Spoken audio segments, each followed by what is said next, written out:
Maririnig ang tawanan ng mga kasamahan nila na nanonood sa kanilang dalawa. Kaya naman, ginalingan pa nilang sumagot. Someone over. I'm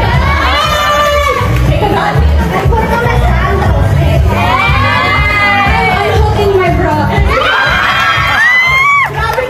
Hanggang sa naisip na rin ni Andrea Brillantes na maging si Captain Hook at nagbubukas ng sardinas kaya tawanan ang lahat.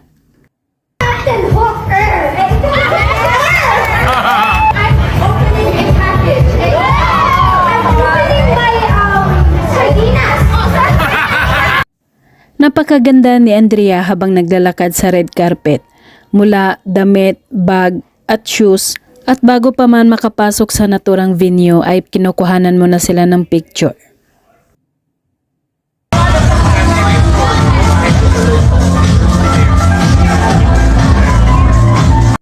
Pagkatapos ng party habang lumalabas na si Andrea Brillantes ay pinagkaguluhan pa rin siya ng mga tao sa labas. Happy Kalina!